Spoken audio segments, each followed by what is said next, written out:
Bismillahirrahmanirrahim. Alhamdulillahirabbil alamin wassalatu wassalamu ala asyrafil anbiya'i wal mursalin wa ala alihi wa sahbihi wasallim. Allahumma salli ala sayyidina Muhammad wa ala ali Muhammad wa ala alihi wa sahbihi ajma'in. Allahumma a'inna ala zikrika wa syukrika wa husni ibadatik.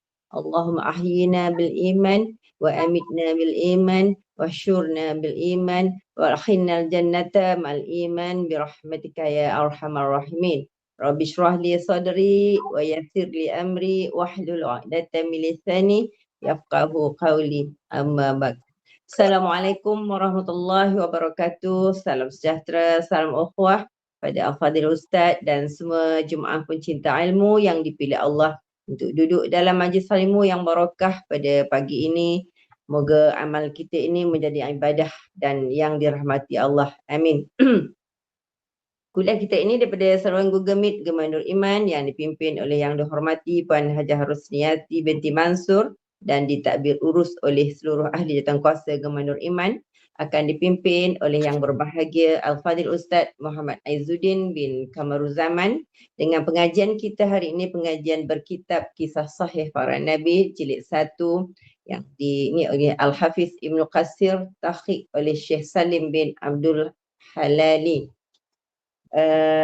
Bagi menambahkan keberkatan majlis, mohon izin Ustaz untuk memimpin bacaan umul kitab Al-Fatihah dan pahalanya kita hadiahkan kepada baginda Rasulullah sallallahu alaihi wasallam, keluarganya dan para sahabatnya, para anbiya, para solehin, alim ulama, guru-guru kita, ibu bapa kita, keluarga kita, para mujahid, pejuang-pejuang Palestin dan semua muslimin dan muslimat sama ada yang masih hidup ataupun telah kembali ke rahmatullah.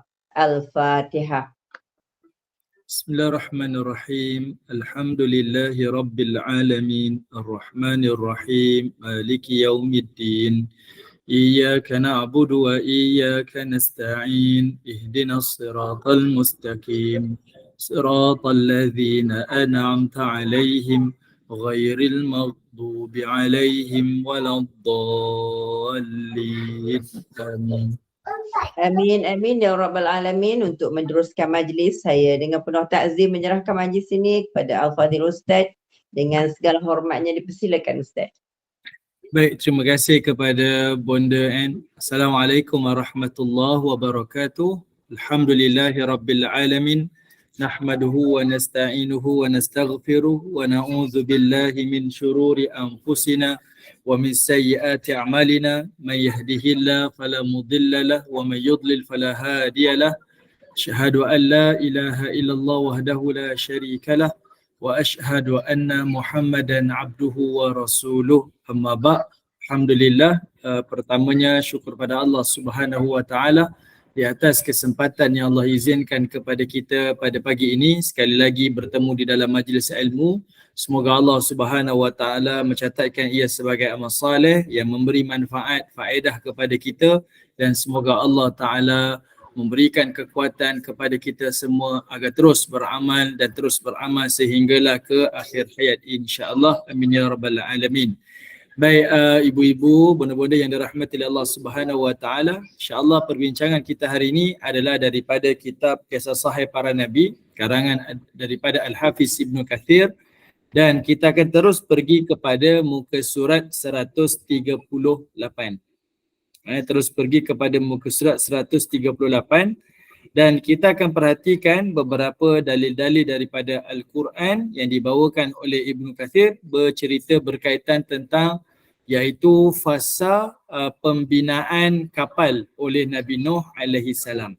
Disebutkan di dalam beberapa tempat. Sebelum kita kita akan perhatikan daripada dalil yang panjang. Ada beberapa tempat daripada Al-Quran. Yang pertama untuk perbincangan pagi ini adalah melalui surah Al-Anbiya, surah 21 ayat 76.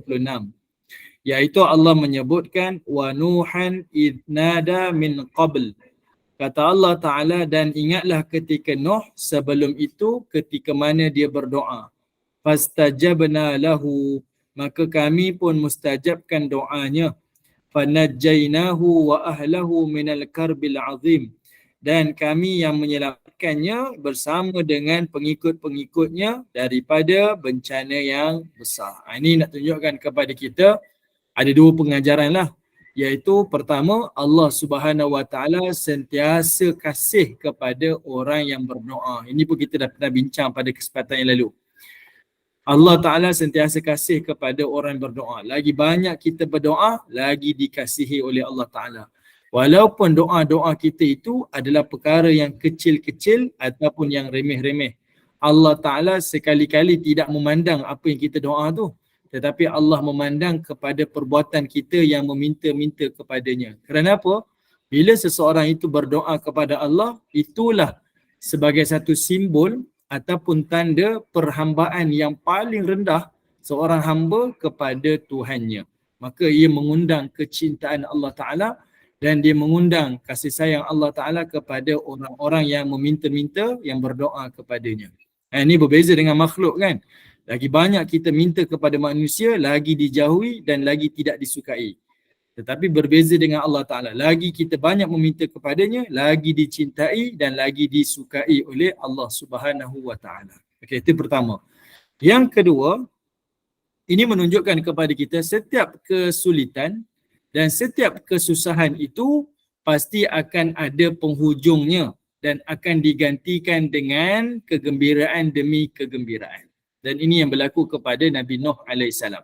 Setiap kesulitannya, setiap kesusahannya dalam perjalanan dakwah yang terlalu panjang itu, Allah Subhanahu Wa Taala mengakhirinya dengan berita-berita gembira kepada Nabi Nuh dan pengikutnya, iaitu diselamatkan daripada musibah yang besar, bahkan Allah Taala memasukkannya ke dalam syurga Allah Subhanahu Wa Taala. Jadi begitulah dalam kepada kita, setiap amal-amal yang kita lakukan, bila datangnya kesulitan dan kesusahan, sentiasa beritahu pada kita, amal yang saya lakukan ini adalah kerana Allah Ta'ala.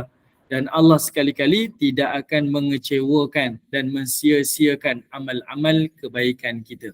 Okay? Dan saya dah sebut dahulu dah, sebab kita dah selalu sangat kuliah dan kita dah ulang-ulang dah perkataan-perkataan ni. Kalau kita perhatikan pada ibadah puasa, Nabi menyebutkan orang yang berpuasa ada dua kegembiraan. Sengaja Nabi sebut macam tu sebab Nabi nak bagi tahu kepada kita. Waktu kita rasa susah, sulit, penat dan mencabar dalam setiap ketaatan itu, tapi di penghujung amal-amal kebaikan itu, pastinya ada kegembiraan demi kegembiraan. Adanya kepuasan demi kepuasan. Dan itulah salah satu pengajaran pada ayat-ayat ini. Okey?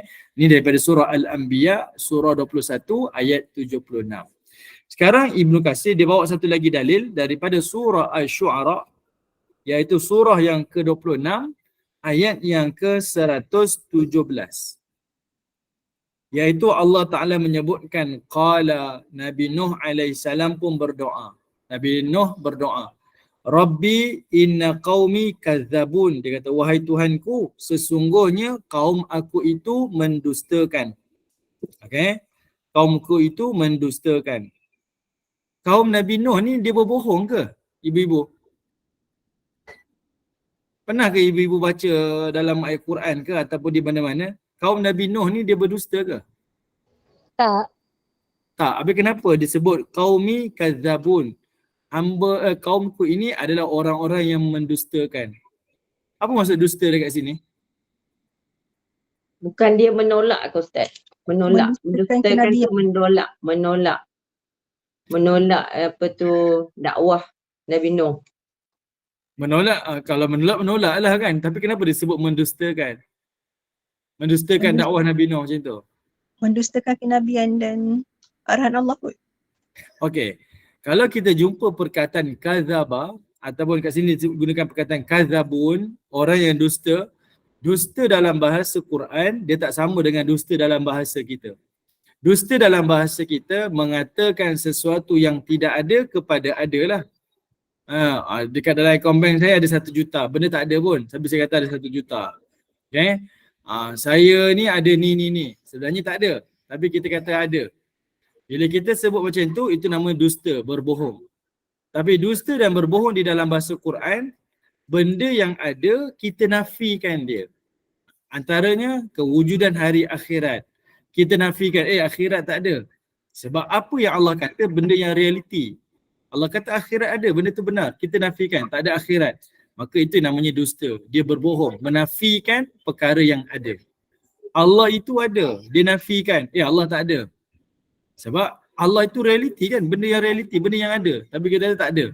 Maka itu namanya dusta. Sebab itu Nabi Nuh kata, Rabbi inna qaumi kadzabun. Okay? Ara'aital ladzi yukadzibu biddin, kita kata. Tahukah kamu siapakah orang yang mendustakan hari akhirat? Ataupun siapakah yang mendustakan agama? Ayat itu merujuk kepada kita ni yang beriman ni. Saya tak mendustakan hari kiamat. Saya tak dustakan agama. Lalu Allah datangkan contoh. Siapa pendusta-pendusta ni? Dia beramal menunjukkan dia menafikan adanya hari-hari kebangkitan. Perkataan menafikan benda yang ada kepada ada tu, itulah namanya dusta. Benda ada tapi dia nafikan. Saya percaya ada akhirat tapi saya buat maksiat. Seolah-olahnya saya tak percaya adanya hari pembalasan. Itu namanya dusta. Lalu Allah kata lagi, faftah baini wa bainahum fathan. Dan kata Allah Subhanahu wa taala, maka berilah keputusan antaraku dengan mereka. Wa najjini wa man ma'iya minal mu'minin. Dan selamatkanlah aku dan mereka yang beriman bersamaku. Ini adalah sebab-sebab awal yang Allah Ta'ala perintahkan kepada Nabi Nuh untuk membina kapal. Iaitu permohonan demi permohonan daripada Nabi Nuh AS yang berdoa berterusan kepada Allah sehingga Allah Ta'ala jawab doa Nabi Nuh AS. Kalau ibu-ibu ingat lagi, kita pernah bincang dalam peperangan Badar dahulu, Nabi SAW sebelum dikeluar dalam perang Badar, sebenarnya Nabi ni dah memiliki kemenangan awal dah. Nabi ni dah dapat kemenangan awal. Manakala Abu Jahal dan orang musyrikin Mekah, bila mereka keluar daripada Mekah menuju Badar, mereka dah mengalami kekalahan awal dah. Ini kita pernah bincang dahululah, masa kuliah sirah dulu. Apa dia? Kekalahan awal kepada Abu Jahal adalah kekalahan sewaktu, iaitu Abu Jahal dia keluar daripada kota Mekah, dia keluar dengan emosi dia. Dia keluar daripada kota Mekah dengan amarah dia. Jadi dia buat satu keputusan dan dia buat tindakan adalah dengan kemarahan dan perasaan dia. Sebab waktu tu, kalau ingat lagi perbincangan kita, dia marah pada Nabi SAW sebab Nabi buat halangan dagangan, halangan bisnes orang Mekah pergi ke Syam.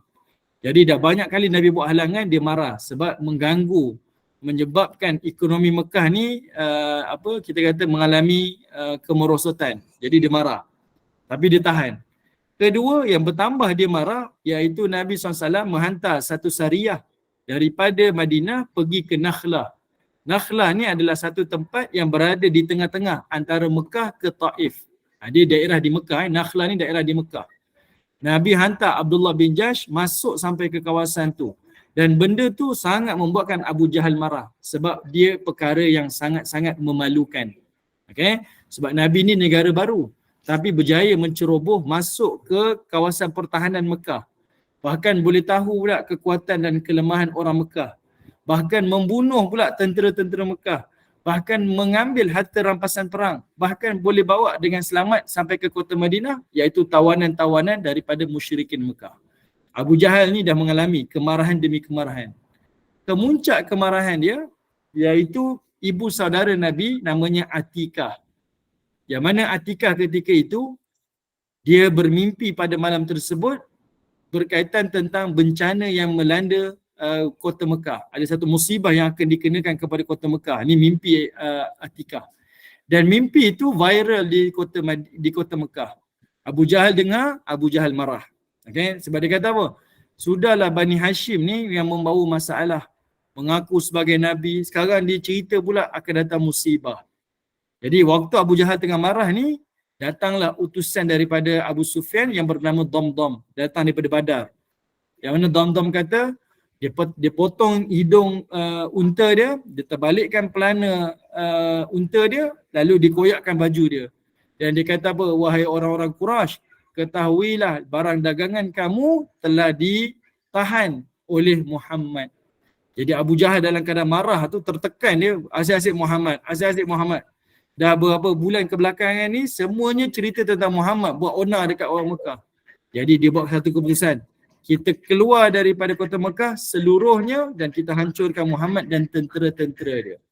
Yang ini adalah kekalahan pertama kepada Quraisy sebab dia bertindak dengan emosi dia. Dia bertindak dengan hawa nafsu dia, kemarahan dia, amarah dia. Dia bukan bertindak dengan kebijaksanaan. Beza dengan orang Islam pula, Allah Ta'ala berikan ketenteraman pada hati-hati mereka. Antaranya apa? Kita sebelum Perang Badar, Allah Ta'ala telah mewajibkan orang-orang Islam berpuasa kan? Allah Ta'ala turunkan syariat berpuasa Ramadan. Mungkin kita nampak kenapa Allah turunkan ibadah puasa pada waktu itu. Sebenarnya pada waktu itu, ibadah puasa lah ibadah yang membantu zahir dan batin tentera-tentera Islam. Sebab tak ada orang boleh nafikan. Ibadah puasa ni banyak faedah dan manfaat. Kita sendiri bila kita berpuasa macam mana? Pertama dari sudut emosi kita stabil. Kita jadi sabar, kita jadi tenteram. Ibu-ibu setuju tak dengan saya? Kalau kita puasa automatik emosi stabil. Kan kita tak keluh kesah. Setuju. Senang kan? Ini fitrah kita. Kemudian dengan puasa itu menjadikan tubuh kita lebih ringan, lebih sihat dan lebih segar. Cuba tengok, bila Perang Badar berlaku 17 Ramadan. Tempoh 16 hari tu para sahabat dah separuh hari dah, separuh bulan dah puasa dah. Jadi tubuh badan mereka lebih ringan dah, mereka dah serasi dah. Ini secara tak langsung bukan sekadar memperbaiki kekuatan dia, menjadikan tubuh mereka ringan, bahkan emosi mereka tenteram. Kedua, iaitu Allah Ta'ala telah pindahkan kiblat daripada Masjidil Aqsa ke Masjidil Haram. Yang itu menyebabkan Nabi lebih tenteram. Sebab orang-orang Yahudi di Madinah mengejek-ngejek Nabi SAW. Mengejek-ngejek. Nabi ini meniru agama-agama Yahudi dia kata. Jadi Allah Ta'ala makbulkan doa Nabi SAW, pindahkan daripada Masjidil Aqsa ke Masjidil Haram. Apa yang berlaku pada Nabi dan para sahabat? Jiwa mereka lapang, tenteram. Sebab doa mereka diperkenankan oleh Allah Ta'ala. Sebab Nabi minta daripada awal Nabi sampai ke Madinah, sampailah ke bulan Sya'ban tahun kedua Hijrah tu, ada beberapa bulan tu, doa, akhirnya Allah jawab. Bulan berikutnya berlaku perang. Dan ini emosi Nabi lebih tenteram berbanding daripada emosi orang-orang Quraisy. Jadi samalah dengan cerita Nabi Nuh AS. Semua doa-doa kita ni Allah Ta'ala sentiasa dengari. Cuma Allah Ta'ala perkenankan doa itu pada waktu yang tepat. Kita je tak tahu. Kalau fikir-fikir kenapa Allah Ta'ala tak perkenankan lebih awal. Tapi rupa-rupanya ada benda yang lebih besar di dalam perancangan Allah Ta'ala. Jadi Nabi Nuh ni berdoa pada Allah, tolonglah ya Allah, datangkanlah bantuan, datanglah kemenangan, bantulah kami ni sebagainya. Akhirnya Allah perkenankan. Tenteram hati mereka, lapang jiwa raga mereka. Okey. Jadi ini antara doa-doa daripada Nabi Nuh AS sebelum Allah makbulkan supaya mereka membina kapal. Okey, sekarang kita tengok. Kalau tengok dalam kitab ini, dia bawa dalil daripada surah Al-Qamar dan dia bawa dalil pada surah Al-Mu'minun. Dalil yang sama iaitu melalui doa-doa Nabi Nuh yang meminta pertolongan daripada Allah Subhanahu wa Ta'ala. Okey. Jadinya sekarang kita tengok surah Nuh, surah 71 ayat 25 ayat 27. Daripada ayat 25 sampai ayat 27. Iaitu melalui dalil Allah kata apa? Mimma khati'atihim ughriqu fa udkhilu nara.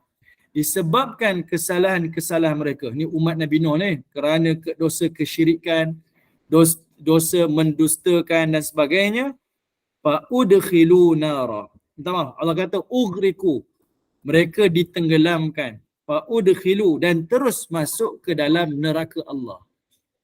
Okay, mereka tenggelam dan terus masuk ke dalam neraka Allah. Baik, perhatikan perkataan nara dekat situ. Kenapa Allah kata mereka tenggelam dan terus masuk neraka? Ada beberapa huraian daripada kalangan para ulama lah.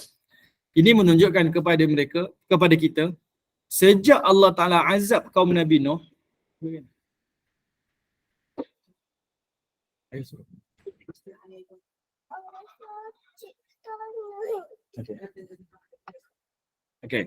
Okay. Bila Allah Ta'ala azab kaum Nabi Nuh ni dengan ditenggelamkan dalam musibah yang banjir besar tu, sejak daripada waktu tu kita dah tak tahu dah ribuan tahun yang lepas, sampailah ke saat ini dan sampailah ke hari akhirat nanti, mereka itu berada di dalam azab. Jadi kita kena ingat ni, sejak daripada banjir besar tu sampai ke hari ni, sampai ke hari akhirat yang kita akan tempuh semuanya manusia depan ni, mereka itu dah berada dalam keadaan azab. Jadi Allah nak bagi tahu, dia bukan sekadar tenggelam waktu tu kemudian selesai dah azab, tak. Mereka mengalami azab demi azab secara berterusan. Okey, azab dengan azab ni berterusan. Dah lah dia azab ditenggelamkan, ingat mati selesai masalah. Tidak. Mereka terus dimasukkan ke dalam neraka sampailah hari ni, sampailah ke hari kiamat. Maksudnya azab yang tidak putus-putus. Kita bayangkanlah kalau kita di dunia mengalami kesulitan yang sementara pun kita rasa ya Allah susah. Pagi tadi saya dengar berita masa hantar anak pergi sekolah, pengusaha bas ekspres Melayu buat satu rungutan suara, mereka kerugian jutaan ringgit, dan hari ni mungkin ke 6 bulan, hampir ke setahun lepas ni mungkin akan tutup bas ekspres ni sebab mengalami macam-macam masalah sejak daripada isu COVID hari tu. Kita dengar pun ya Allah tak selesai, kita kata mereka tak boleh bangkit sejak daripada masalah hari tu, tak bangkit. Banyak bisnes yang dah bangkit, ada bisnes yang tak boleh bangkit dan mereka hampir-hampir putus asa dah, sampai bawa ke pihak kerajaan lah. Saya dengar berita pagi tadi. Itu pun kita rasa ya Allah sulit semua dah, dan kita bayangkan macam mana mereka survive dengan ada keluarganya, ada kehidupan mereka, perlu anak-anak sekolah. Saya rasa benda tu sangat-sangat sulit lah. Di dunia pun kita mengalami sedikit kesusahan pun kita rasa putus asa dah, rasa susah sangat. Bayangkan kalau di hari akhirat ditimpa azab yang tidak ada tempoh, yang kita tak tahu berapa lama ni azab. Allah Ta'ala tunjukkan berkat doa Nabi Nuh AS, ni kaum Nabi Nuh ni Allah timpakan azab yang terus menerus daripada saat ditenggelamkan tu sampai hari ni, sampai hari kiamat mereka terus di azab. Okey. Yang kedua, ada juga yang mengatakan bila Allah Subhanahu Wa Taala tenggelamkan mereka di dalam lautan tersebut, fa udkhilu nara, mereka itu terus dimasukkan ke dalam api. Api dekat sini boleh jadi boleh jadi. Ya, ini taklah dikuatkan dengan mana-mana hujah, tapi pandangan para ulama iaitu gelora banjir yang berlaku ketika itu bukan sekadar air sahaja tenggelam lemasnya itu, tidak, tetapi adanya gelora. Sebab kita tahu kan bila berlakunya tsunami sebenarnya adanya gegaran ataupun letusan gunung berapi daripada dasar lautan. Ada berlaku letupan ataupun letusan kan, menyebabkan berlakunya tsunami. Jadi Allah nak datangkan asbab. Banjir tu boleh jadi ada letupan, letusan dan sebagainya lah. Ini saya tak tahu, saya tak melihat, tak tengok baca kajian-kajian para pekaji berkaitan dengan ni. Tapi saya tengok daripada tafsir menyebutkan seperti itu.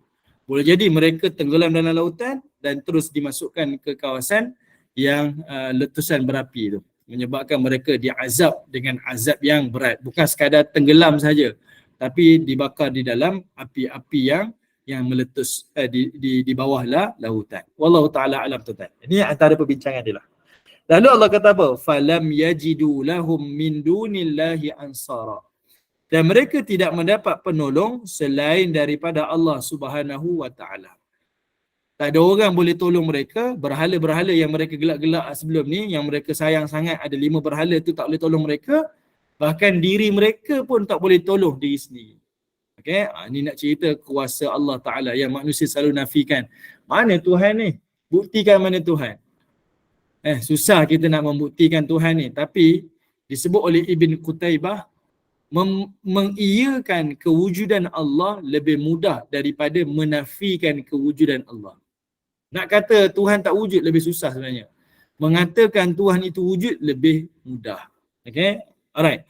Kemudian, bila manusia ni dalam keadaan musibah, tersepit, kesusahan, waktu itulah baru kita rasa yang Tuhan ini benar-benar wujud. Benar-benar wujud.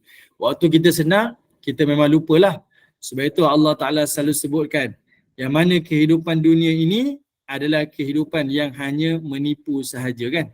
Kehidupan dunia ini adalah kehidupan yang menipu sahaja. Okey. Ayat 26 Allah kata apa? Wa qala Nuhun, dan doa Nabi Nuh alaihissalam. Rabbi, la tadhar 'alal ardi minal kafirina dayyara, kata Nabi Nuh. Janganlah wahai Allah engkau biarkan seorang pun di antara orang-orang kafir itu tinggal di atas muka bumi ni. Kerana apa? Sesungguhnya jika engkau biarkan mereka, okey, minta maaf. Kalau tengok dekat situ dia minta pada Allah, ya Allah janganlah engkau biarkan seorang pun di antara orang-orang kafir itu tinggal di atas muka bumi ni. Innaka intadharhum yudillu ibadaka wa la yalidu illa fajiran kafara. Sesungguhnya jika engkau biarkan mereka hidup ataupun tinggal di muka bumi ni, nescaya mereka akan sesatkan hamba-hambamu dan mereka hanya melahirkan anak-anak yang jahat dan tidak tahu bersyukur. Yang ini kita pernah bincang dah. Iaitu seolah-olahnya macam Nabi Nuh ni nak musnahkan umat-umat dia. Sebenarnya tidak. Apa yang Nabi Nuh sebut ni sebab Nabi Nuh dah ada pengalaman dah. Dan dia nampak dalam tempoh 950 tahun dia dah bertembung dengan generasi demi generasi. Dia tengok daripada satu generasi ke satu generasi bukan menjadikan lebih baik. Tidak. Tetapi yang dia nampak satu generasi ke satu generasi memperlihatkan keburukan demi keburukan. Bukan kebaikan demi kebaikan, keburukan demi keburukan. Naik satu generasi lagi buruk, naik satu generasi lagi buruk, naik satu generasi lagi buruk. Jadi Nabi Nuh kata lebih baik kalau dihancur dan dibinasakan mereka. Gantilah dengan yang lain. Itu lebih baik. Sebab kalau mereka ada bukan menambah iman ataupun menambah manfaat, tetapi menambah kesesatan demi kesesatan. Okey, bukan nak kata Nabi Nuh ni putus asa. Bukan nak kata Nabi Nuh ni dia marah pada kaum dia, dia suruh dihancurkan. Tidak. Tidak, ni salah faham. Ini menunjukkan Nabi Nuh nampak mudarat mereka ada tu lebih besar daripada mereka tiada. Lebih baik mereka dihancurkan, dimatikan daripada dibiarkan hidup. Sebab memberikan kesan buruk kepada masyarakat. Seperti mana orang Melayu kata apa? Kerana nila setitik, rosaklah susu sebelanga. Daripada dia ada tu merosakkan lain, lebih baik dia tak ada lah. Macam itulah doa Nabi Nuh alaihi salam. Okey, baik. Maka kesalahan akibat kekufuran, kejahatan dan kutukan Nabi atas mereka pun menyatu dan menimpa mereka. Pada saat itu Allah memerintahkan Nabi Nuh membuat perahu. Kapal dalam ukuran yang besar dan yang belum pernah ada sebelumnya dan tidak akan pernah ada sesudahnya perahu sebesar ukuran perahu yang dibuat oleh Nabi Nuh AS tersebut. Allah memberitahukan Nabi Nuh jika telah datang perintah dan azabnya pun telah menimpa kaumnya, maka sekali-kali dia tidak akan menarik atau mengembalikannya. Mungkin akan terbesit dalam diri Nabi Nuh rasa kasihan terhadap kaumnya akibat penderitaan yang mereka rasakan dari azab tersebut. Okey, kita tengok surah Hud ayat yang ke-11. Okey, siapa boleh bantu saya? Boleh buka surah Hud surah 11 ayat 37. Sekejap saya. Okey, terima kasih Kak Zina.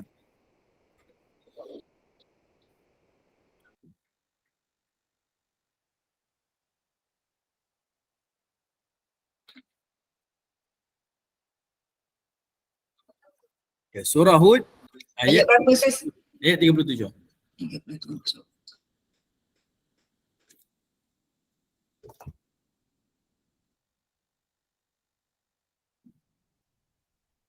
Okey, atas sikit Kak. Okey, Allah Ta'ala sebut wasna'il fulka bi'ayunina wa wahyina. Kata Allah Ta'ala, dan buatlah kapal itu. Wasna'il ni maksudnya iaitu binalah kapal, bina daripada awal. Okey, kamu buat kapal ni daripada awal. Bi'ayunina wa wahyina, dengan pengawasan kami. Perkataan ainun kan mata kan, maksudnya dalam pengawasan kami, dalam perhatian kami. Wahyina, dan juga dengan wahyu kami. Maksudnya Nabi Nuh AS bina kapal ni adalah dengan panduan dan petunjuk daripada Allah Ta'ala. Wala tukhatibni fil ladzina zalamu, dan janganlah kamu merayu kepadaku untuk menolong orang-orang yang zalim. Orang-orang zalim di sini adalah orang-orang musyrik. Siapa yang mensyirikkan Allah sebenarnya adalah orang yang menzalimi diri mereka sendiri. Okey, sebab Allah dah berikan kepada kita semua adalah hidayah. Hidayah hidayah fitrah dan hidayah panca indera. Allah dah berikan dah. Cuma kita sendiri gunakan ke tidak hidayah-hidayah ini, panca indera kita ataupun fitrah kita ini untuk mencari kebenaran, untuk melihat kebesaran Allah Ta'ala. Jadi Allah kata apa? Jangan merayu kepadaku untuk menolong kaum yang zalim itu. Innahum mughraqun, kerana mereka itu akan ditenggelamkan oleh Allah Ta'ala. Ibu-ibu yang dirahmati Allah, kalau ingat kita sebelum ni dalam kuliah yang lain, minta maaf kalau saya sebut dalam kuliah yang lain kita dah bincang dalam surah Al-Qasas, bicara tentang pakcik Nabi kan yang bernama Abu Talib. Nabi ni sedih, Abu Talib ni wafat dalam keadaan kekufuran. Lalu Nabi kata apa? Aku akan doakan untuk pakcikku kalau Allah Ta'ala izinkan. Kalau Allah izinkan aku doa untuk pakcikku. Tetapi Allah Ta'ala menegah. Allah Ta'ala tak bagi Nabi SAW mendoakan untuk pakciknya yang meninggal di dalam kekufuran. Kasih macam mana pun kita, kalau seseorang itu meninggal dalam keadaan kekufuran, kita tak dibenarkan untuk mendoakan mereka. Tak dibenarkan. Kalau kita kasih, bukan kasih selepas kematian mereka. Kita kasih sewaktu kehidupan mereka. Kalau kita betul-betul kasih, selamat masa dia hidup. Masa itulah kita tolong dia. Bantu dia, perkenalkan dia, berceritalah tentang agama ni. Tapi kalau mereka dah meninggal dunia, tidak ada faedah dah. Tidak ada manfaat dah. Benda ni sentiasa kena ingat pada diri kita. Kalau saya kasih pada mak, kalau mak kita meninggal dunia, Long tak apa Long, minta maaf lah Long. Boleh tak minta tangguhkan sekejap. Saya tengah on the way balik ni. Nak tengok muka mak ni, nak jumpa dengan mak ni. Sewaktu itu agama mengajar pada kita segera untuk kebumikan. Kenapa tak bagi tengok mak sendiri? Dah ni pandangan yang tak akhir sekali. Waktu tu tak jadi apa-apa dah. Waktu tu tak jadi apa-apa dah. Tak ada manfaat dah. Tak ada manfaat. Kalau kita kasih, bukan nak jumpa waktu dia dah meninggal. Jumpa semasa hayat ni. Masa yang dia masih hidup ni, hubungi selalu, hari-hari call. Ataupun hari-hari kita jenguk dia. Setiap minggu pulang ke kampung, jenguk dia. Melihat dia, bantu dia, ibu bapa kita lah. Jangan sampai waktu kematian tu, waktu tu lah kalau dikebumikan segera, kenapa tak tunggu adik-beradik kan semua on the way pulang. Sebab waktu tu tak ada faedah dah, tidak ada manfaat. Benda ni hakikat yang kita kena telan. Walaupun kita rasa macam kejam, tapi itu hakikat yang kita kena ingat pada diri kita. Kalau kita kasih pada seseorang, bukan masa selepas dia meninggal dunia, tetapi semasa hayat dia di dunia. Nak ziarah sekarang. Nak sayang sekarang. Nak bantu beri hidayah, beri sekarang. Doakan dia, ajarkan ke dia, kenal dia kepada agama. Bukan selepas kematian mereka. Okey, ini agama yang Allah Ta'ala nak tunjukkan. Orang yang meninggal kerana bunuh diri, boleh ke didoakan untuk mereka? Saya tak berani nak jawab. Cuma, boleh ke saya mengandaikan? Tak beranilah nak andaikan. Cuma saya melihat kalau meninggalnya mereka itu disempurnakan solat jenazah untuk dia, disolat dikafankan seperti orang Muslim, maka mendoakannya tidak ada halangan lah, sebab di dalam solat jenazah itu adanya doa-doa kepada si mati kan, walaupun dia bunuh diri. Dia tak sama dengan orang yang mati di dalam kekufuran kan, memang dia tak mengaku Tuhan. Jadi matinya itu tak dibenarkan untuk didoakan. Tapi kalau orang bunuh diri, kita kebumikan dia. Mandikan dia. Dulu kita pernah bincang, orang yang mati bunuh diri, dia masuk neraka tapi bukan masuk selamanya, dari tempoh dia, dan dia akan masuk ke dalam syurga Allah. Jadi boleh didoakan. Apatah lagi ada solat jenazah yang mendoakan tu, maka boleh, tidak ada masalah.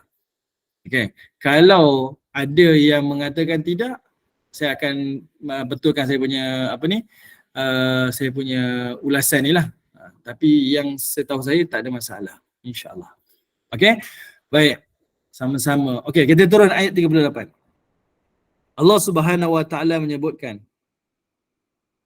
Kata Allah Ta'ala, wa yasna'ul fulka wa kullama marra alaihi mala'um min qaumi sakhiru min. Kata Allah Ta'ala, dan Nabi Nuh pun telah membuat bahtera tu. Wa kullama marra alaihi mala'. Dan setiap kali dilalui al-malak, malak ni iaitu pemimpin-pemimpin min qaumi, pembesar-pembesar daripada kaum Nabi Nuh AS yang kufur ni. Dia lalu dekat Nabi Nuh, sakhiru min, mereka akan mengejek-ngejek Nabi Nuh AS. Okey, sakhiru ni Dia bukan istilah mengejek je. Sakhiru ni kita kata dia sarkastik. Sakhar ni maksudnya sarkastik. Dia menyindir-nyindir, mengejek-ngejek, sarkastik lah. Sebab itu kalau kita baca dalam surah Al-Hujurat, perbuatan mengejek ni kita tahu benda tu salah. Tapi yang orang rasa tak bersalah adalah kita sarkastik. Sarkastik ni adalah satu kesalahan dan kesilapan. Sarkastik ni sesuatu yang satu kesalahan dan kesilapan. Kerana apa? Kalau kita nak bagi tahu seseorang tu salah, kita cakap je terus terang. Khususnya anak-anak kita lah. Dia letak makanan ataupun cawan dia di atas lantai, lalu tersepak tumpah. Kita cakap je, Along, lain kali lepas ni jangan letak cawan di atas lantai, nanti tersepak tumpah. Direct kan? Anak kita yang buat salah tu dia dengar, oh okey. Dia terus faham. Berbeza kalau kita sarkastik. Kalau kita sarkastik, lain kali letak lagi macam tu, letak, betul tu, betul. Letak lagi macam tu. Ada dua masalah akan timbul. Pertama, si anak yang buat salah tak faham. Salah ke saya buat ni? Yang kedua, dia rasa dimalukan. Apabila dia dikatakan macam tu, yang dengar pula adik-beradik yang lain, adik-beradik tak ambil pengajaran tapi adik-beradik akan gelak-gelakkan dia. Kalau mak-mak kan selalu sebut, mata tu letak mana mata tu? Dekat lutut ya? Saya tak nak sebut lah yang tu kan, ibu-ibu selalu sebut benda tu. Kan selalu kita sebut kan, mata tu letak mana? Lain kali letak lagi dekat situ. Selalunya orang kita akan gunakan sarkastik. Dia rasa dengan menyindir tu anak faham. Sebenarnya tak, anak tak faham. Dan dia tak berjaya untuk selesaikan masalah. Bahkan memberikan rasa malu pula orang yang bersalah. Okay? Sebab itu sarkastik ni tak bagus sebenarnya, tak diajarkan. Kita jangan terlalu sarkastik lah dalam pendidikan dan sebagainya. Jadi ini antara satu perangai. Bonda N, dia selalu tak sebut mata bukan dengan cari dengan mata bukan dengan hidung kan. Okey. Itu selalulah, selalu mak-mak sebut macam tu kan. Lain kali cari tu. Adik-adik yang lain dengar gelak-gelak kan. Adik gelak-gelak, apalah abang tu cari dia. Macam tu lah. Bila berlaku macam tu, si abang rasa malu kan. Sebab dia dimalukan di hadapan adik-adik dia ataupun dengan adik-adik yang lain. Yang lain pula tak faham, tak ambil pengajaran. Kesalahan abang tu untuk diri dia tak ambil. Jadi rugi. Jadi lebih baik kalau kesalahan itu ditegur secara direct. Kali jangan letak. Dan cara kita menyampaikan tu bukan marah-marah lah kan. Sebab marah tak semestinya dengan marah-marah. Kita tegur tu dengan tegas. Yang ni jangan letak sini, kena letak sini. Jadi semua orang yang dengar, semua orang dapat faedah. Semua orang tahu, oh depan ni salah. Okay? Itu cara dia.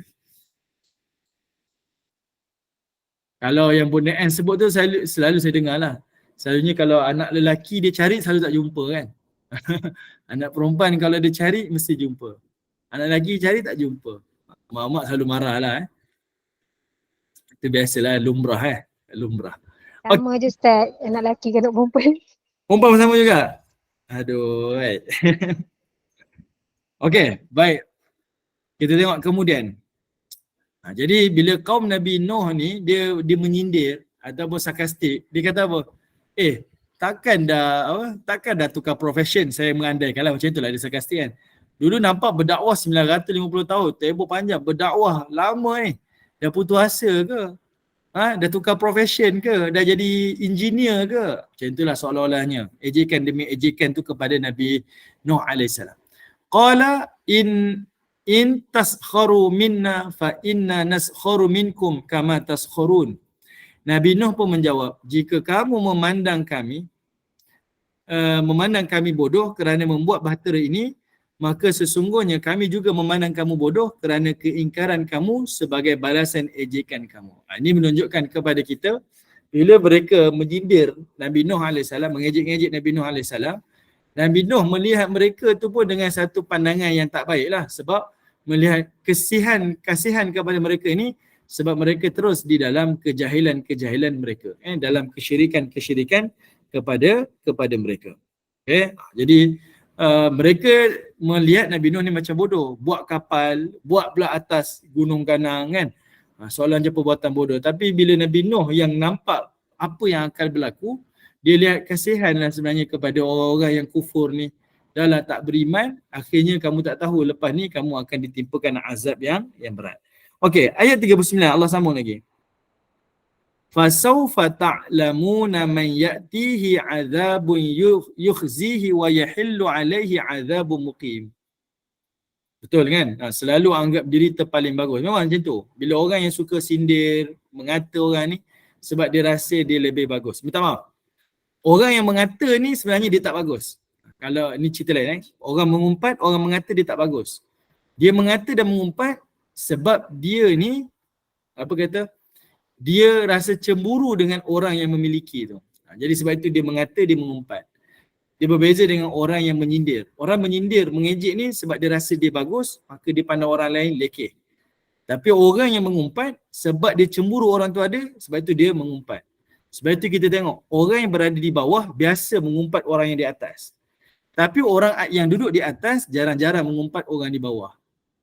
Kan ada kita dengar pekerja mengejek, pekerja mengumpat majikan tu biasa.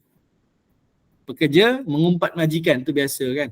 Dia ada grup syarikat, meeting, dia buat satu lagi grup pintu belakang. Semua staff ada kecuali bos. Sebab dalam grup tu mengutuk majikan contohlah dia mengumpat majikan. Orang duduk bawah mengata orang atas biasa.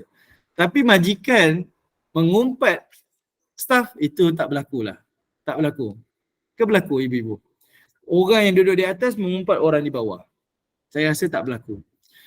Sebab itu kita tengok kenapa agama Islam ni sentiasa dimusuhi oleh agama-agama yang lain. Antara agama lain dengan agama yang lain macam mereka tak bermusuh. Tapi bila kita tengok, bila agama Islam ni, agama-agama lain ni akan memusuhi. Bahkan macam bersatu untuk menjatuhkan agama Islam. Sebab itu kita kena ingat, sebenarnya Islam ni dia berada di satu tingkatan yang atas yang sentiasa dicemburui oleh agama-agama yang lain. Dan kita berada di satu level yang lain menyebabkan mereka rasa cemburu dan sebab itu mereka cuba bersama-sama untuk jatuhkan agama ni. Sebab itu agama lain dengan agama lain dia tak mengata pun. Sebab dia tengok tak ada apa lebih pun agama ni. Tidak ada benda pun kita nak mengata. Tapi untuk agama Islam dia tak. Dia nampak macam ada something yang dia nak ni. Sebab hakikatnya begitu. Bila kita mengumpat seseorang, mengata seseorang, sebenarnya kita berada di bawah dia. Dan kita cemburu apa yang dimiliki olehnya. Okey? Baik. Allah Ta'ala sebutkan, fasawfa ta'lamuna man ya'tihi azab. Maka kamu akan mengetahui siapakah yang akan didatangi azab. Yukhzihi, yang menghinakannya di dunia. Wa yuhillu alaihi azabu muqim. Dan akan ditimpakan azab yang kekal di hari akhirat. Ini Allah Subhanahu Wa Taala ingatkan kepada kita tentang umat Nabi Nuh AS. Mereka akan alami dua azab. Azab di dunia dan juga azab di akhirat. Azab di dunia, azab yang menghinakan. Dia rasa gah dengan apa yang dia miliki, harta dia, mungkin teknologi dia, kekayaan yang dia ada. Sekali Allah datangkan musibah, satu pun tak boleh selamatkan dia. Itu menghinakan dia. Dan diingati sampai ke hari ini, disebut-sebut tentang perkara yang mengaibkan, memalukan kepada kaum Nabi Nuh. Iaitu mereka ditimpa musibah besar-besaran. Memalukanlah. Dan yang keduanya, mereka mengalami azab yang kekal sampai di hari akhirat. Kita tengok pada kitab, muka surat 140 tu dia kata apa? Ciri khas mereka adalah kekufuran dan keingkaran yang sangat dahsyat di dunia. Demikian juga di akhirat kelak. Dan mereka masih tetap saja ingkar terhadap datangnya para rasul kepada mereka. Sebagaimana yang diriwayatkan daripada Al-Imam Bukhari, Abu Sa'id Al-Khudri, daripada Nabi SAW telah bersabda, Nabi Nuh dan umatnya datang. Lalu Allah berfirman, apakah engkau sudah menyampaikan risalah? Sudah ya Rabbku, jawabnya. Maka dia pun bertanya kepada umatnya, apakah dia sudah menyampaikan risalah kepada kalian? Belum, tidak ada seorang pun Nabi yang datang kepada kami, jawab mereka. Selanjutnya Allah bertanya kepada Nabi Nuh, siapakah yang menjadi saksimu untukmu? Muhammad dan umatnya. Jawab Nabi Nuh AS. Kemudian Rasulullah mengatakan, maka kita pun menjadi saksi atas dirinya bahawa dia telah menyampaikan risalah. Ini nak tunjukkan yang mana kekufuran umat Nabi Nuh ni terbawa-bawa sampai ke akhirat yang menafikan Nabi Nuh ni menyampaikan risalah. Lalu Allah Subhanahu Wa Taala ni tahu kan, Allah ni Maha mengetahui, Maha melihat, tahu saja Nabi Nuh ni menjalankan tugas. Tapi sengaja disebutkan hadis ini nak tunjukkan kedegilan, kekufuran dan keingkaran Nabi Nuh ni dia tak serik-serik sampailah ke hari akhirat. Walaupun dah berhadapan dengan Allah Subhanahu Wa Taala, tetap dia menafikan Nabi Nuh ni tak menyampaikan risalah, tak menyampaikan kenabian menyampaikan kebenaran daripada Allah Taala. Maka sebab itu Allah Taala binasakan mereka dengan azab yang kekal. Okey, menimpakan kepada mereka azab yang kekal. Okey. Kalau kita tengok dalam kitab, dibawakan satu dalil daripada surah Al-Baqarah ayat 143, iaitu Allah Ta'ala menyebutkan, dan demikian pula kami telah menjadikan kamu umat Islam umat pertengahan, agar kamu menjadi saksi atas perbuatan manusia dan agar Rasul iaitu Muhammad menjadi saksi atas perbuatan kamu. Maksudnya kita ni melihatlah kisah-kisah umat yang lain-lain ni adalah sebagai saksi kepada umat-umat yang terdahulu. Bukti para nabi ni Allah Ta'ala utuskan dan para nabi ni telah menjalankan tanggungjawab mereka sebagai seorang Rasul menyampaikan risalah. Para nabi ni tak culas, para nabi ni tidak amanah, tidak. Semuanya telah menjalankan tugas sebaik mungkin. Tetapi kerana kedegilan manusia, tak nak melihat kebenaran yang dibawa oleh para Rasul. Okey, yang itu yang dimasukkan di dalam ayat ini. Okey, baik. Saya tengok yang lain. Okey, ibu-ibu yang dirahmati Allah, cuba tengok muka surat 142 yang bawah sekali tu. 142 dalil yang bawah sekali tu. Dalil daripada riwayat Bukhari dan Imam Muslim. Iaitu daripada Abu Hurairah, muka surat 142 iaitu Nabi SAW bersabda, maukah kalian ku beritahukan tentang Dajjal yang tidak diberitahukan oleh seorang Nabi pun kepada kaumnya? Dia adalah seseorang yang memiliki mata buta sebelah. Okey. Nak ceritanya, cerita tentang Dajjal ni adalah cerita yang disampaikan dari satu generasi ke satu generasi. Semua para nabi ni bercerita tentang Dajjal. Sebab Dajjal ni dia musibah besar. Jadi para nabi ni ingatkan kepada kaum dia berkaitan tentang adanya Dajjal. Dan dia start daripada zaman Nabi Nuh AS. Nabi Nuh pun dah cerita pada kaum dia tentang Dajjal ni. Yang ni bukan benda baru lah, ni benda lama dah. Bercerita tentang Dajjal. Cuma bezanya Nabi SAW dia bercerita lebih detail lagi. Iaitu kata Nabi apa? Tak ada seorang Nabi pun pernah cerita sifat ciri-ciri Dajjal ni. Yang mana Nabi kata Dajjal itu adalah seseorang yang memiliki mata buta sebelah. Dajjal ni matanya buta sebelah. Dia akan datang dengan membawa sesuatu seperti syurga dan neraka. Yang dia sebut syurga itu adalah neraka, dan yang disebut yang disebut syurga sebenarnya adalah neraka. Dan sungguh aku memperingatkan kalian terhadap Dajjal sebagaimana Nabi Nuh telah memperingatkan kaumnya darinya. Ini cerita, maksudnya kalau Nabi Nuh pun dah cerita tentang Dajjal, Nabi yang awal lagi, apatah lagi Nabi-Nabi yang selepas Nabi Nuh. Sudah tentulah mereka juga bercerita tentang Dajjal. Satu soalan yang timbul. Kenapa Nabi bercerita tentang Dajjal lebih detail daripada Nabi yang lain? Kenapa Nabi SAW bercerita tentang Dajjal ni matanya buta? Yang Nabi-Nabi lain tak ada cerita pun. Nabi lain cerita Dajjal ni dia bawa musibah. Dajjal ni dia bawa fitnah. Dajjal ni pembohong besar. Itu saja. Tapi bila sampai ke zaman Nabi SAW, Nabi cerita detail lagi. Dajjal ni matanya buta sebelah. Dajjal ni pula dia bawa syurga, dia bawa neraka. Kenapa Nabi mendetailkan? Sebab umat Nabi Muhammad SAW umat akhir zaman, Ustaz. Dan Dajjal akan keluar di akhir zaman. Okey, terima kasih Kak Zina. Itu pandangan Kak Zina. Lagi yang lain?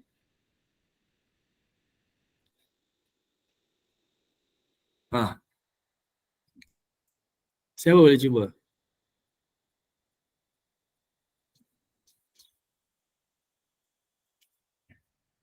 Ada? Tidak ada? Saya cuba Ustaz. Silakan. Ada seorang sahabat yang belum masuk Islam, dia telah berlayar dan dampar sebuah pulau dan dia jumpa makhluk tu. Okey. Dia cerita kepada Rasulullah. Okey. Okey, itu hadis daripada riwayat Imam Muslim yang sahabat tu adalah beragama Nasrani, namanya Tamim Ad-Dari, betul kan? Lebih kurang dalam 30 orang yang berlayar dan dia terdampar dekat sebuah pulau. Hadis riwayat Imam Muslim. Itu memang hadis sahih lah. Dan itu menunjukkan isyarat zaman manusia ni ada satu kumpulan manusia 30 orang yang dah jumpa Dajjal, dah pernah jumpa dah. Jadi sebab itu kita tak boleh kata Dajjal ni ilusi kot. Dajjal ni satu kaum kot. Dia tak macam tu. Dia bukan kot-kot dah. Dia adalah perkara yang realiti dah. Sebab 30 orang ni dah pernah jumpa dah dekat sebuah pulau. Dajjal ni. Dan dia adalah makhluk, seorang manusia. Disebut dalam hadis tu dia adalah seorang manusia, makhluk. Dia bukan objek, dia bukan teknologi, dia bukan apa-apa. Dia adalah makhluk. Nama Dajjal. Okey. Kenapa Nabi SAW dia cerita tentang Dajjal ni, dia memiliki mata buta sebelah, dia perincikan tentang Dajjal ni, ciri-ciri Dajjal ni, sebab inilah menunjukkan tentang an-nubuwah, tentang kenabian. Okay, ini sebagai tanda kenabian, sebagai bukti yang Nabi ni adalah benar-benar Nabi. Nanti siapa yang berjumpa dengan Dajjal, melihat Dajjal, dia akan lihat ini adalah satu kebenaran. Sebab tidak ada orang tahu perkara ghaib ni melainkan terpandu dengan wahyu. Okay? Apa yang disebut oleh Nabi itu adalah kebenaran.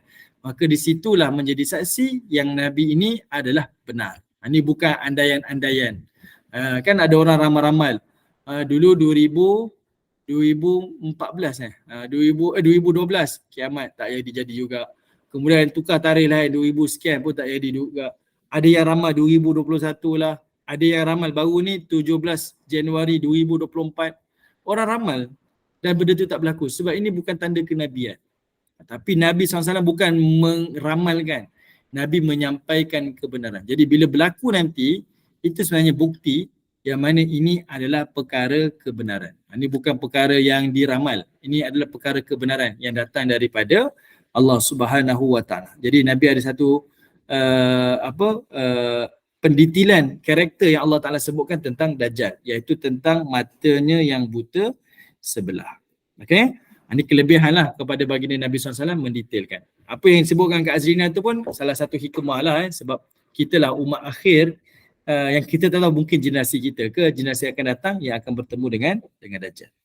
Okey, sebahagian ulama salaf mengatakan setelah Allah mengkabulkan permintaan Nabi Nuh, dia memerintahkan agar dia menanam sebatang pohon untuk selanjutnya dia buat sebuah perahu. Maka dia pun menanamnya dan setelah itu memotongnya. Secara keseluruhan mereka mengatakan, ini kita pernah bincang dulu. Ada riwayat mengatakan sekian-sekian tahun. Ada riwayat mengatakan sekian-sekian tahun. Sampai 40 tahun pun ada. Tentang Nabi Nuh, dia tanam pokok sampailah pokok tu besar dan daripada pokok tu lah mereka tebang dan mereka bina kapal yang besar ni lah. Dia bukan satu tempoh yang serta-merta tidak. Dia ada satu tempoh yang sangat-sangat panjang. Okay? Baik. Jadi secara keseluruhannya, mereka mengatakan tinggi perahu tersebut adalah 30 hasta bertingkat 3 lantai yang masing-masing tinggi berketinggian 10 hasta. Lantai dasar untuk tempat binatang, lantai tengah diperuntukkan bagi penampungan manusia, sedangkan lantai ketiga yang paling atas adalah untuk burung-burung. Pintunya terdapat di bahagian tepi dan memiliki penutup pada bahagian atas daripada setiap lantai. Baik, para ulama menyebutkan tentang pendetailan ciri-ciri kapal dan sebagainya, ini perkara tak penting lah. Quran pun tak detailkan seperti itu, hanya melalui riwayat-riwayat yang kita kata daripada kitab-kitab suci yang terdahulu sahaja. Cumanya satu perkara yang kita ambil pengajaran dekat sini, iaitu bila Nabi Nuh AS dia bina kapal ni, nak bagi tahu ni kapal yang luar biasa lah. Sebab dia di bawah pengawasan Allah dan dia dibina menurut perintah Allah melalui wahyu. Okay? Jadi dia special. Yang kedua pula, iaitu nak tunjukkan kepada kita semua perkara yang berlaku ni semuanya melalui proses. Walaupun ini adalah perintah daripada Allah, maka ia adalah proses. Dia sama dengan firman Allah bila Allah bercerita berkaitan tentang alam. Kan Allah Ta'ala kata apa? Allah menjadikan khalaqas samawati wal arda fi sittati ayyam. Allah ciptakan langit dan bumi ini dalam tempoh 6 masa. Kenapa Allah tak kata aku ciptakan bumi ni serta-merta kun fayakun? Kenapa kena sebut 6 masa? Pertama, ini para ulama keluarkan hikmah saja. Pertama, sebab Allah Ta'ala Maha berkuasa, terpulang pada dia berkehendak macam mana. Dia nak buat 6 masa ke 5 masa, terpulang kepada Allah. Kita tak berhak untuk bertanya dan argue. Itu Allah Ta'ala punya kuasa. Yang kedua kata Al-Imam Qurtubi, antara sebab kenapa Allah buat macam tu, sebab Allah nak bagi tahu semua dalam kehidupan ni dia ada proses. Dia tak boleh serta-merta, dia ada proses. Kita sakit nak sembuh pun ada proses. Kita yang sihat tiba-tiba sakit, dia tak tiba-tiba, dia pun proses. Makan tak jaga, lifestyle kita tak jaga, bertahun-tahun dan akhirnya jatuh sakit. Dia bukan tiba-tiba. Dia adalah satu proses. Semua benda berlaku dengan proses. Jadi Nabi Nuh AS, bila dia nak buat kapal tu, walaupun Allah Ta'ala yang wahyukan, dia bukan berlaku tiba-tiba. Dia melalui proses-prosesnya. Okay, ini hikmah-hikmah dia. Dan menunjukkan kepada kita, bila Allah turunkan azab pada waktu itu, dia bukan satu kezaliman lah. Tiba-tiba azab macam tak ada sampaikan apa-apa maklumat pun. Tak ada cerita tentang pekeliling, ada Rasul, tak ada pun. Tidak ada alasan macam tu dah. Sebab ia adalah satu tempoh yang sangat-sangat panjang. Okay, kamu dah diberi peluang yang cukup dah. Sangat cukup peluang tu. Bertahun-tahun dah untuk bertaubat dan kembali kepada Allah. Tapi kamu milih untuk kekufuran, maka mengalamilah azab yang kekal selama-lamanya. Ini salah satu sebab lah kenapa Allah Subhanahu Wa Taala melalui riwayat ini menunjukkan kepada kita tentang penciptaan kapal ni bukan semudah dan secepat yang kita sangka. Dia ada tempoh dia, dia ada proses dia. Okey. Baik, kita tengok yang bawah itu saya tak bincanglah dalil tu. Dalil tu dia mengulangi saja dalil-dalil sebelum ni. Kalau kita tengok, atas perintah kami iaitu Allah kepada kamu dan dengan pemantauan daripada kami dalam pembuatan kapal tersebut, kami dapat mengarahkan pembuatan yang lebih tepat dan pembuatan yang lebih benar. Ini bercerita berkaitan tentang kapal yang dibina oleh Nabi Nuh AS. Sekejap, saya kongsikan satu perkara. Sekejap. Ustaz, saya stop slide Ustaz. Okay, stop.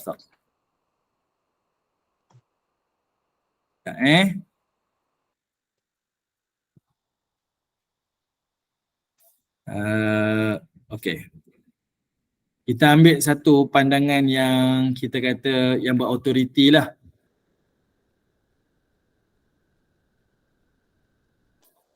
Okay, kita tengok dekat sini. Ini saya ambil daripada Mufti Wilayah punya ni.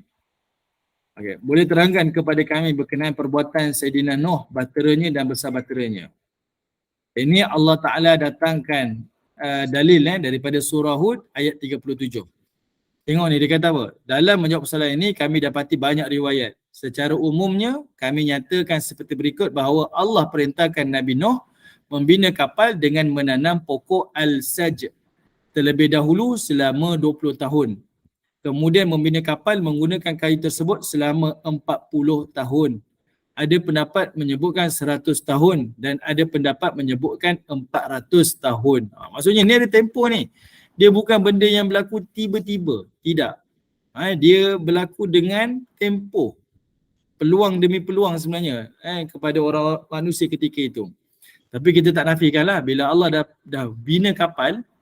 Okay, Allah dah suruh bina kapal, waktu tu dah tidak ada peluang dah bagi manusia untuk bertaubat. Sebab dalil sebelum tu Allah dah sebut dah.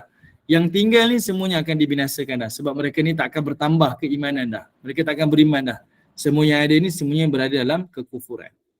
Okey, ada pun bentuk dan keluasan kapal ni terdapat banyak riwayat. Okey. Iaitu katanya panjang 300 hasta, lebarnya 50 hasta, tingginya 30 hasta. Ini ibu-ibu boleh tengoklah ni. Kalau tengok panjang 1200, lebarnya 600, kepelbagaian riwayat. Kita boleh tengoklah ada panjang yang paling panjang 1200 hasta, yang paling pendek 300 hasta. Okay, ini adalah pandangan-pandangan dia. Pandangan yang paling kuat dan ramai adalah yang pertama. Okay, pandangan yang ni yang paling kuat. Wallahu ta'ala alam lah. Adapun bentuknya seperti yang diriwayatkan dari bahawa Jibril mengajarnya membina kapal Dan Allah memerintahkannya untuk menjadikan kepala kapal seperti kepala ayam jantan dan bahagian depannya seperti burung, ekornya seperti ekor ayam jantan. Ia mempunyai 3 tingkat dipakukan dengan paku besi untuk menguatkan antara kayu-kayu. Tingkat yang pertama untuk haiwan dan binatang yang melata serta singa. Pada tingkat kedua binatang liar dan burung. Dan tingkat ketiga adalah manusia. Dikatakan bilangan anak Adam ataupun manusia menyertai kapal tersebut 80 orang. Ada yang kata 72 orang dan yang lain-lain. Ada pun mereka terapung dalam air ataupun banjir selama 150 hari. Kemudian baru mendarat pada 10 Rejab. Dan kekal dalam kapal selama sebulan. Dan turun ke bumi pada 10 Muharram. Tempat yang ia mendarat di atas bukit dikenali sebagai Jabal Al-Jud. Ini adalah pandangan-pandangan yang menyebutkan secara umum saja tentang kapal Nabi Nuh AS. Saya tak berani nak kata inilah pandangan yang paling kuat sebab tak ada yang boleh katakan secara nas yang sahih lah. Ini adalah yang disebutkan. Kalau tengok dalam pandangan mufti, dia bawalah pandangan-pandangan daripada ulama-ulama tafsir. Okay, dari Durrul Mansur, Al-Kashfu wal Bayan, Tafsir Ibnu Hatim, Tafsir Ibnu Kathir dan sebagainya lah. Ini pandangan-pandangan para ulama tafsir. Yang pentingnya penciptaan kapal ni luar biasa. Dia adalah doa yang Allah mustajabkan daripada doa Nabi Nuh AS untuk membantu kaum Nabi Nuh AS. Okay, ini antaranya lah. Cuma macam mana pendetailan dia, wallahu ta'ala a'lam. Tak berani nak sebut secara pasti. Oh, yang inilah. Yang ni. Tak berani. Apatah lagi kalau ada orang mula claim. Yang saya punya tasbih ni, ni kayu koka. Kayu ni lah yang dibuat kapal Nabi Nuh. Ni lagi susah lah. Ni pun tak berani nak kita nak dakwa macam tu. Tidak ada sumber yang membenarkan. Sumber yang sahih yang membenarkan. Inilah yang sebenarnya tak ada. Tidak ada. Semua yang bercerita tentang tu semuanya dalam keadaan. Kalau tengok mufti wilayah pun sebut ni adalah riwayat yang banyak. Kita pun tak tahu nak sebut yang mana. Tapi ni pandangan-pandangan yang dibawa oleh para ulama. Okey. Baik, saya berhenti di sini. InsyaAllah kita akan bincang. Okay, lepas ni kita akan bincang berkaitan tentang banjir tu dan kita akan tengok pendetailan tentang banjir yang berlaku. Banjir ni dia berlaku satu tempat ke ataupun dia berlaku seluruh dunia. Kita akan tengok berdasarkan kepada dalil-dalil di dalam Al-Quran. Dan nanti saya akan, kalau saya ada masa sikit, saya akan tengok berkaitan tentang ada kajian-kajian moden berkaitan tentang kapal Nabi Nuh AS. Kalau ibu-ibu boleh study, mungkin ibu-ibu pun boleh share dengan kami lah apa dapatan ibu-ibu berkaitan tentang pembacaan ibu-ibu berkaitan tentang banjir ni. Sebab saya dah tengok beberapa kajian tentang banjir ni ada banyak pandangan dan menariklah untuk kita tengok musibah-musibah yang Allah timpakan walaupun dia musibah tapi akhirnya dia menjadi kebaikan kepada manusia yang mendatang. Ini nanti insya-Allah kita akan bincang pada pertemuan yang akan datang. Wallahu ta'ala a'lam. Terima kasih kepada ibu-ibu. Baik, kita sini. Soalan ke Ustaz? Boleh. Okey, silakan para jemaah yang nak bertanya Ustaz ada soalan tu. Assalamualaikum Ustaz. Waalaikumsalam. Boleh saya tanya pasal soalan solat tu Ustaz? Boleh. Okey. Yang macam hari tu yang Ustaz terangkan tu kan, yang masa kita buat tahiyat tu, mata kita akan pandang kepada jari telunjuk kan Ustaz? Saya sebut ke orang lain? Bukan Ustaz Sebab saya tak ngajar. Saya tak ngajar tu. Mungkin saya silap. Mirip mungkin sorry. Tapi boleh saya tanya, dia kata mata bila kita bertahiyat tu, kita naikkan tangan tu, mata kita berada di ujung jari, mata kita lihat ujung jari tu sehingga habis, sehingga bagi salam. So cuma muskilnya saya nak tanya, masa kita bagi salam tu mata kita balik kepada tempat yang kita tengok kepada tempat sujud ataupun terus di ujung jari yang kita naikkan tu Ustaz? Tu je. Okey, baik. Terima kasih Bunda Jamila. Baik, hukum berkaitan tentang pandangan mata ketika solat ni ada dua pandangan sebenarnya. Dia tidak ada yang mengatakan secara pasti. Sebab kalau kita baca dalam hadis-hadis Nabi SAW, para sahabat cerita tentang iaitu mereka ada yang memandang ke tempat sujud dan ada yang memandang terus ke hadapan. Maksudnya dia pandang ke depan. Sebab ada kalangan sahabat Nabi bila dia bawa riwayat dia kata apa? Saya nampak Nabi SAW menanggalkan slipper dia. Maksudnya para sahabat tak pandang ke tempat sujud, dia memandang ke hadapan. Faham tak? Hadis dia tak cakap secara jelas lah. Saya masa solat pandang depan, dia tak kata macam tu. Dia kata masa kami solat, kami nampak Nabi membuka sandal Nabi. Lalu kami pun buka sandal Nabi. Itu menunjukkan mereka solat tak pandang ke tempat sujud. Dia memandang ke hadapan. Jadi tidak ada satu pun yang mengatakan masa solat mesti kena pandang tempat sujud. Mesti pandang ke sini ke sana. Tak ada. Cuma larangannya kita tak boleh solat dalam keadaan mendongak. Itu larangan. Tak boleh solat pandang ke atas. Tak boleh. Okey. Jadinya bagaimana keadaan ni? Ini menunjukkan kepada kita kalangan para sahabat Nabi ketika mereka solat, yang solat di saf hadapan mereka memandang ke hadapan, iaitu memandang imam ketika solat lah. Jadi dia nampak perbuatan imam dan secara tak langsung mereka nampak perbuatan Nabi. Sebab itu mereka riwayatkan hadis-hadis berkaitan tentang sifat solat Nabi.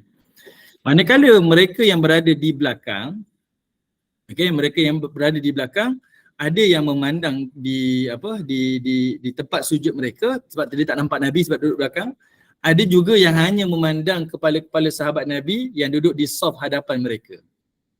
Jadi sebab itu tidak ada satu pun nas yang menyebutkan tentang mesti kena pandang tempat sujud. Mesti tak.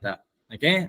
Jadi kita boleh memandang ke mana-mana, yang pentingnya tidak mengganggu solat kita. Sebab memandang bawah pun tapi dia tengok sejadah cantik pula. Dia punya corak apa ni corak abstrak. Oh ni corak Kaabah. Samalah juga mengganggu solat kita kan. Memandang depan pula nampak pula kereta dan sebagainya pun tak boleh juga. Yang pentingnya memandang tu tidak mengganggu solat kita, itu yang lebih baik.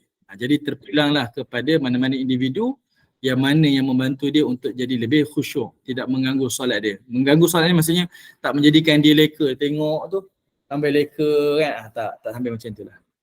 Okey? Allahu a'lam. Terima kasih Ustaz. Ada sejadah tulis nama kita kan. Oh cantik pula khat ni. Ni khat apa ni? Khat nasah ke khat diwan ke? Itu kita lah tu beli kat Madinah kan. Sejadah yang ada tulisan khat. Okey. Baik. Terima kasih. Ada lagi soalan? Silakan. Siapa yang nak bertanya? Ambil peluang. Hari ni Ustaz ada masa. Ustaz. Kalau ikut tak boleh. Ustaz, Ya. pasal pembinaan Kamera dia. Ingat tak ada? Ustaz Hari ni labar dia je lah. bunyi Ustaz. Bonda kan, saya ni soalan buka je. Jawapan tak wajib jawab kan? Ya Ustaz, tak apa. Ikut InsyaAllah kemampuan, Ustaz boleh Ustaz. jawab tu. Ustaz, nak tahulah kan, dalam masa pembinaan kapal Nabi Nuh, siapa yang membantu Nabi Nuh membuat kapal Ustaz? Soalan dia. Malaikat. Saya tak tahu. Tak ada nas Ustaz. Tak ada riwayat Mungkin ada, cuma saya punya pembacaan tak luas kot, tak banyak kot, jadi saya tak pasti. Saya tak berani Macam- jawab. Malaikat Macam kot Ustaz. Pengennya nak tahu. Sebabnya Sebab kalau hebatnya. dia kan tak ramai, 80 orang, 70 orang je. Lepas tu laki-laki 4 orang je. Yang lain semua dahaka je. Tak berani nak andaikan. Boleh je kalau kita nak mengandaikan itu ini, boleh je kan. Malaikat tolong, boleh je. Sebab Allah Tapi tak Ta'ala berani. yang bagi dia ilham nak buat macam ni, buat kayu ni, beli sini, buat sini kan. Buah paku Betul. ni. Dibantu. Hobi lah oleh jadi Allah. hobi. Tapi saya tak berani lah, benda ni kena ada Betul lah. nas lah. Tak kena baca lagi, bantu cerita dengan kami.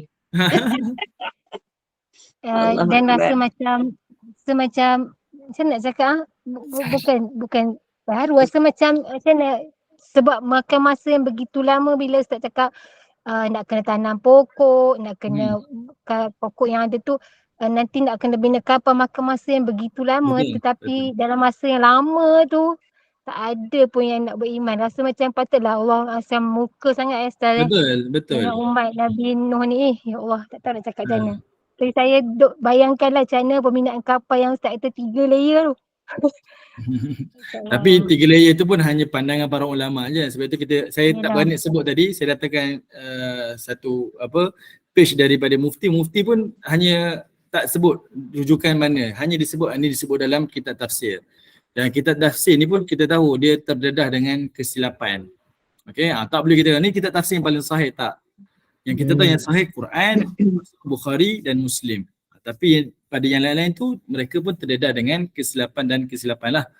Kita tak boleh kata ni ada dalam kitab. Tak boleh kata macam tu. Sebab mereka pun terdedah dengan kesilapan. Ustaz, boleh tak kita doakan orang-orang Israel tu macam macam Nabi Nuh doakan dia punya kaum dia tu? Okey. Saya macam mana nak cakap ya? Kalau kita tengok konteks zaman Nabi Nuh tu, dia doa macam tu setelah Allah Ta'ala turunkan, iaitu Allah kata dah tak ada dah orang beriman kalangan umat kamu ni. Maka sebab itu yang Nabi Nuh kata kalau macam begitu binasakanlah mereka ni, sebab mereka ni tak beriman dah, bahkan mendatangkan kesesatan yang lebih teruk lagi pada manusia. Jadi binasakanlah. Tapi untuk kita pula, kita tak berani nak kata macam itu sebabnya hidayah ni milik Allah Ta'ala. Sebab berlaku pada zaman Nabi SAW. Ada juga kalangan sahabat yang dahulunya sangat-sangat kejam. Tapi berubah 180 darjah, berubah sebab datangnya hidayah. Sebab tidak ada satu pun yang kita boleh jangka dia ni akan berubah ataupun dia akan mati dalam kekufuran, kita tak boleh jangka. Sebab itu Nabi pun tak doakan keburukan kan, melainkan pada orang-orang yang telah disebutkan kekufuran mereka dan tak diampunkan. Kalau tengok dalam hadis Nabi di Bukhari, Nabi cerita Abdullah bin Mas'ud cerita masa Nabi diletakkan najis waktu Nabi sujud di depan Kaabah tu, yang itu Nabi sebut ada lebih kurang 6 ke 7 orang yang Nabi doakan dia mati di perigi Badar. Itu Nabi doakan sebab Nabi maklum tentang kekufuran mereka. Tapi yang lain kebanyakan Nabi maafkan. Okey. Okey, Bonda Fauzi ada share apa tu? Bolehlah tengok betul. Bab filem-filem macam ni. Okey, saya suka sebut macam ni. Dari sudut kita tengok movie dan sebagainya, kita jangan jadikanlah ini sebagai satu rujukan. Okey, taklah kita kata inilah yang betulnya, tak. Okey, itu perkara pertama lah. Yang kedua, yang perkara yang kita rasa syukurnya sebab cerita tentang Nabi Nuh ni bukan cerita baru dan disebut di dalam Bible, disebut dalam Taurat sebelum tu. Menunjukkan ini adalah kisah benar, kisah yang dah berlaku dah. Kalau tidak, kisah ni tak disebut-sebut oleh kitab-kitab suci yang lain. Okey, ni kisah kebenaran ni. Dan kalau kita dalam hadis Bukhari tadi tu, Nabi Nuh pun menyebutkan tentang baginda Nabi SAW. Maksudnya, siapa saksi kau wahai Nuh? Muhammad dan umat dia. Nabi Nuh sebut tentang Nabi Muhammad. Makna Nabi Nuh dah tahu umat Nabi Muhammad, makna Nabi akhir tu Muhammad. Oh, wahyu lah, berdasarkan wahyu lah. Dia tahu dah Ustaz kan? Mana-mana Nabi yang sebelum ni semuanya bercerita tentang Rasul yang terakhir, berkaitan dengan Nabi SAW. Dalam Taurat pun cerita tentang Rasul yang terakhir. Sebab tu orang Yahudi menanti-nanti Rasul terakhir tu. Dalam Bible pun menyebutkan tentang adanya Rasul yang terakhir tu. Sebab tu mereka menanti-nanti. Ada lagi tak soalan? Okay. Akhirat nanti boleh tak kita tengok semua kisah para Nabi ni? Kata ini kan nak apa macam mana? Tak, di akhirat nanti Allah bagi peluang tak kita tengok macam mana setiap Nabi ni mengarungi dia orang punya kira macam tayang filem macam mana buat kapal, macam mana, boleh macam tu? Saya tak pasti, tapi kalau tengok dalam hadis yang lain, benda tu mungkin jadi realiti sebab ada seorang sahabat Nabi ni, dia orang Ansar, dia pernah minta pada Allah Ta'ala, Nabi cerita bila dia pernah minta pada Allah dalam syurga, iaitu dia nak adanya pokok untuk ditanam. Dia kata, saya nak ada pokok nak ditanam. Lalu Allah Ta'ala kata pada dia, kenapa kamu nak minta ada pokok nak ditanam? Sedangkan bumi syurga ni adalah tanah yang subur. Tak payah nak bercucuk tanam. Kamu minta benda tu dah ada dah. Lalu Allah tanya pada dia, kenapa kamu minta? Lalu dia kata apa? Sebab saya suka. Ni hobi dia lah. Dia suka macam tu. Dan Allah Ta'ala makbulkan. Jadi mungkin ada orang yang dia ada hobi suka mancing ke, Kak Mira suka tengok movie ke. Apa sajalah maksudnya. Apa yang teringat tu Ustaz, apa yang terniat dia keluar, apa yang terbayang dia keluar ya. Ustaz lah suka tengok movie Ustaz, tapi menakjubkan nak tengok ke tak apa tak ada. Nak tengok lah kan. Mira nak cari idea mau buat montage tu. Itu pasal. Oh, saya nak run lagi agama Nur Iman nanti dekat dalam syurga. Silakanlah. Masya Contoh Allah. lah kan. Allahu Akbar. Okay. Allah Okey, Ta'ala alam. Ada lagi tak? Tak ada, kita tutup. Nak sembang lagi ke? Kita tutup lah, kesian yang lain-lain lah. Okey, Ina tak ada soalan nak? Tak ada benda hari ni insyaAllah. Allahu Akbar. Okey. Alhamdulillah. Kita tutup Ustaz. Mana nak Ustaz? Tutup Ustaz ya? Boleh, silakan. Okey. Alhamdulillah, syukur pada Allah. Kuliah duha kita berjalan lancar dengan kisah sahih para nabi yang moga bertambah ilmu pengetahuan dan diberi kefahaman oleh Allah melalui kisah-kisah Nabi Nuh yang dijelaskan Ustaz dengan dalil-dalil ayat Al-Quran dari surah Nuh dan surah-surah yang lain. Sambungan kita daripada minggu lepas tentang pembinaan kapal dan doa-doa daripada Nabi Nuh. Nabi Nuh juga telah tidak pernah berputus asa dalam berdoa kepada Allah dengan mengadu tentang kedustaan kaumnya kepadanya. Dan akhirnya Nabi Nuh berdoa kepada Allah supaya ditenggelamkan seluruh kaumnya yang jahat, yang akan melahirkan anak-anak yang jahat dan tidak tahu bersyukur. Dan Allah makbulkan doa Nabi Nuh. Dan banyak lagi ilmu-ilmu yang Ustaz sampaikan bagi menambahkan pengetahuan dan moga ianya memberi manfaat pada semua jemaah. Dengan itu kita tangguh pengajian kita hari ini sehingga ke minggu depan insya-Allah. Terima kasih Ustaz, terima kasih semua jemaah Nur Iman yang istiqamah duduk dalam majlis ini. Alhamdulillah, saya mewakili Nur Iman mohon maaf zahir. Mohon maaf ada sebarang kekurangan dalam majlis kita ini. Segala yang baik itu daripada Allah dan yang buruk itu adalah daripada kekurangan kami sendiri. Ustaz, saya mohon untuk saya buat sikit bahan kuliah pada hari ini Ustaz. Boleh. Okey, pada kuliah asar pada pukul 5.15 bersama Al-Fadhil Ustaz Ilin Aminin bin Muhammad Saleh, pengajian berkitab Misbahud Duja Syarah Safina An-Najah. Pada kuliah maghrib pada pukul 8 malam bersama Ustazah Misnah binti Miran dengan fiqh haid, nifas dan istihadah. Pada kuliah isyak pada pukul 9.15 malam bersama Ustazah Mera binti Muhammad Saleh dengan tafsir Al-Quran dan makhrijul huruf. Dengan itu saya bagi menutup majlis, mohon Ustaz bacakan doa penutup, tasbih kafarah dan surah Al-As, dan saya akhiri dengan wabillahi taufik wal hidayah. Assalamualaikum warahmatullahi wabarakatuh. Silakan Ustaz. Bismillahirrahmanirrahim. Subhanallah wa bihamdi, subhanakallah wa bihamdika, asyhadu an la ilaha illa anta wa astaghfiruka wa atubu ilaik.